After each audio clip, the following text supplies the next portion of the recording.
loaves. Now, this is an experiment. I've actually, in fact, never done the mini loaves, so what better time than to do it with my friends here on the internet.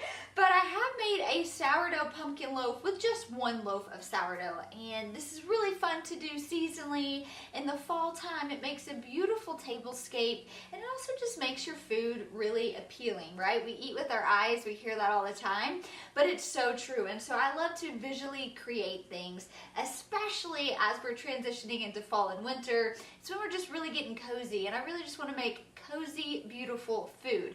But I've never turned these into small miniature loaves, which is what I'm actually going to attempt to do today. And we'll also have to just alter the bake time. So it's one of those things I'm really just going to be keeping an eye on my sourdough, but they're obviously not going to take as long to bake. So it's kind of an experiment we're going to do together.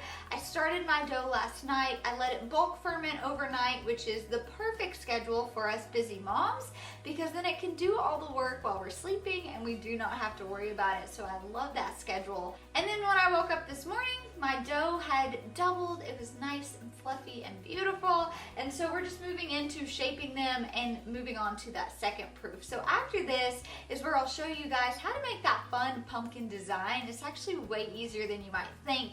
We'll score it, pop it in the oven, and let them bake. And so my idea is to use these little miniature loaves as kind of the bowl for a soup that I plan on making for dinner tomorrow night. And so it's nice to kind of have my bread done beforehand. I'll just be real honest with you guys. It's pretty rare that I can have a beautiful loaf, something that is this intricate, the same night as dinner, unless it's a focaccia. And so when I'm kind of experimenting with something like this, I like to bake the bread the day before, just so if it didn't work out and I need to throw together a quick focaccia or something like that, we haven't really ruined our dinner plans, if that makes sense. So typically focaccia is what I'm making. It's so easy to get done. I can bake it in a day, and that is usually always fresh with dinner. But I thought for these little sourdough bread bowls, a soup would be perfect. So maybe a broccoli and cheddar soup. Maybe we'll do a loaded baked potato soup. I've kind of got to scour the pantry and see what ingredients we have, and that'll determine. But the weather is beautiful here. Fall has officially welcomed its way. We are really excited about that. So with the welcoming of fall, I really like to get cozy. I like to create beautiful food and just really kind of create those memories for my family. So that's what we're making today, and I hope you guys will enjoy it.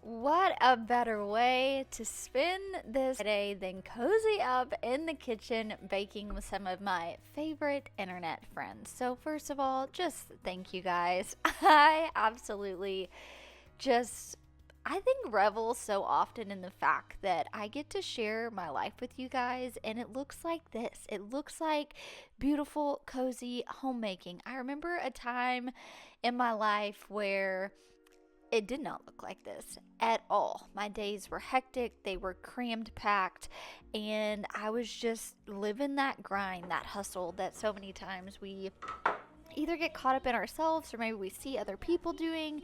And I don't know, it just, as I was editing this video, I thought, wow, man, have my Fridays changed from what they used to be, and what a joy. So first of all, if you find yourself spending your Friday afternoon with me as we are just diving into cooking from scratch and baking bread, thank you. Grab your cup of coffee. I'm glad you guys joined me. So you can see here, I have just turned these pumpkin loaves into the bannetons to proof. But I love making these every single year because the girls just think that these pumpkin loaves are the cutest thing ever. And they really are.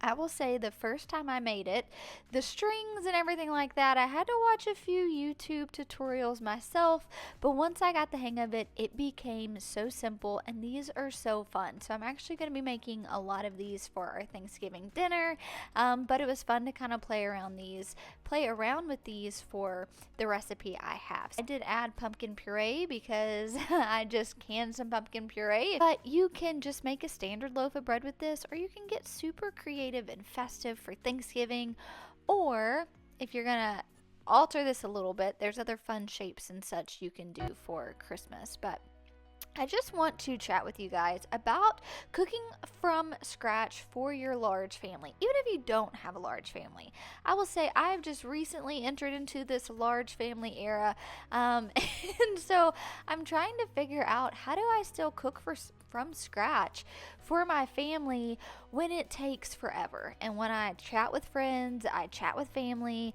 that is always their response of, I don't know how you cook from scratch, it takes so much time. And I feel like this was always the case for me too.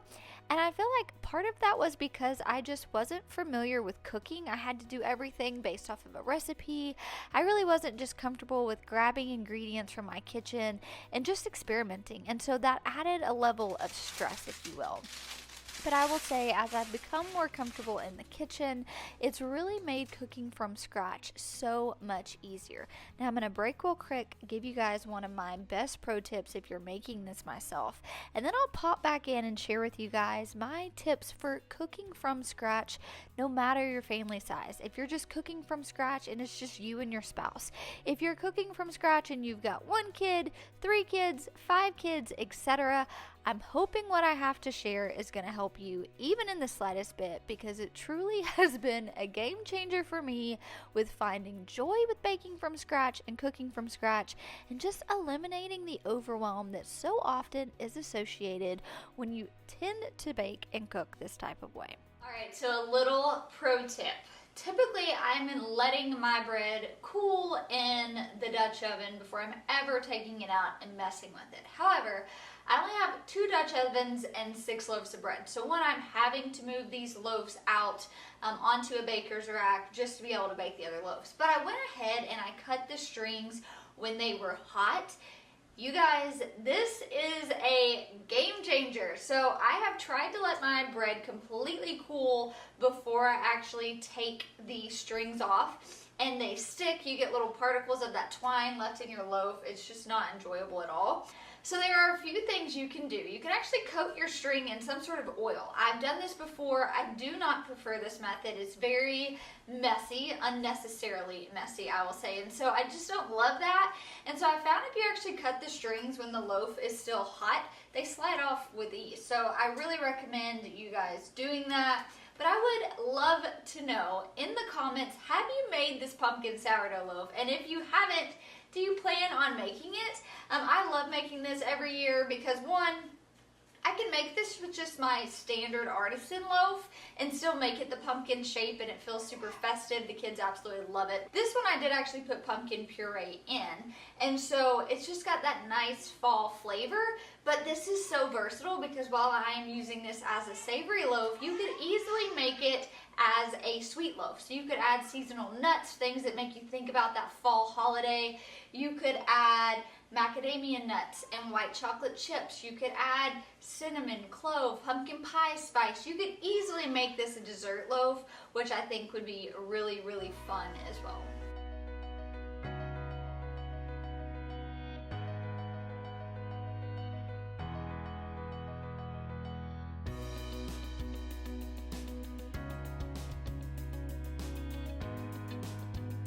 So one of the ways I have embraced from scratch cooking, and I am able to make delicious fall recipes like what you see here without the overwhelm, is a lot of what I just said. I am choosing to take humble ingredients that we are, either grown ourselves from the summer garden, maybe that's in the fall garden, and I'm not making it complicated. I feel like when I started to learn how to cook, I found the most intricate, complicated recipes on the internet, and no wonder I felt so discouraged when they took hours and hours to make and they just didn't turn out that great. So, what I have really kind of tapped into in the last year is just taking those humble ingredients, taking those pantry staples, and turning them into nourishing food. And what I found is sometimes those casseroles or the broccoli and cheddar soup, like what I'm making now, although it's not anything super fancy, my family loves that. And I was starting to ask myself, well, why is that? And it's because it's comforting. It's because it was made with love. It's because there's ingredients in there that my kids helped me grow out in the garden, that they helped me harvest. And so I really encourage you guys, if you want to start baking and cooking from scratch, do it, because it is so much more nourishing. You know the ingredients that you're putting in a recipe.